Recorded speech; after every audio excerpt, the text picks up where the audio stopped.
योग्यताओं के मामले में 21 था, बल्कि अगर वो 21 था तो मैं 15 ही रहा हूँगा या 12 रहा हूँगा, 22 या 21 तो नहीं रहा हूँगा। मुझसे बेहतर था योग्यताओं में, बड़ा अच्छा व्यक्ति था।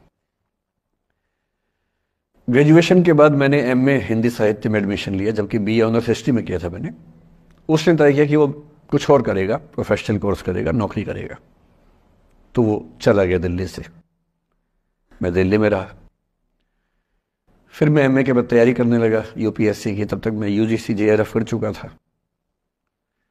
पहला अटेम्प्ट दिया, प्रीलिम्स हो गया। मेंस मेरा 96 के मेंस की बात कर रहा हूँ, मेंस शुरू होने वाला था, 2 दिन रह गए थे। करीब 10 दिन पहले वो मेरे पास आया हुआ था दिल्ली में, मिलजुल के अच्छे से बात करके गया था। उन दिनों उसका एक प्रेम संबंध कहीं हमारी ही एक मित्र के साथ चल रहा था। हम सब दोस्त थे, तो उनमें से 2 लोगों का आपस में एक अफेयर था। मुझे नहीं पता क्या हुआ, लेकिन मेरे मेन एग्जाम से 2 दिन पहले रात को 12 बजे एक फ़ोन आया और ये बताया गया कि मेरे दोस्त ने फंदा लगा के अपनी जीवन लीला समाप्त कर ली है। वो दिल्ली से दूर था कहीं, और जिस व्यक्ति के बारे में मेरी राय ये थी कि उतना जीवट वाला व्यक्ति कोई हो नहीं सकता, जो जिंदगी से हार सकता ही नहीं, जिसके होने से कई लोग हमेशा जीता हुआ महसूस करते हैं, वो चुपचाप एक बंद कमरे में जिंदगी से हार गया। मैं आज तक नहीं समझ पाया कि ऐसा कैसे हुआ। बाद में टटोला, उसके पेरेंट्स से बात हुई, भाई से बात हुई। उन्होंने उसकी याद में एक सोशल वर्क शुरू किया ताकि किसी और बच्चे को ऐसा न करना पड़े। तो जो हल्का हल्का अनुमान हुआ वो है कि शायद कुछ ऐसा था रिलेशनशिप में जो नहीं संभल पाया था,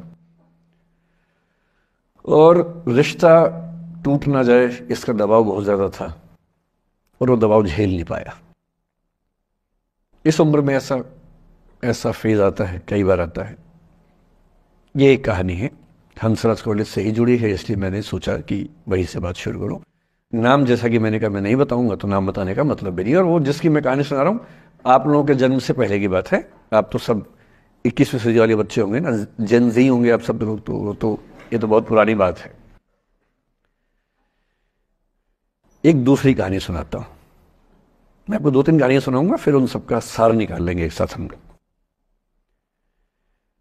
दूसरी कहानी ये है कि जब मेरा सिलेक्शन हो गया 97 में, मतलब 96 अटेम्प्ट में पहली बार में मेरा सिलेक्शन हो गया था, मैं एक्सटेंशन लेके तैयारी कर रहा था, और डीयू में मैं पढ़ा भी रहा था उस समय।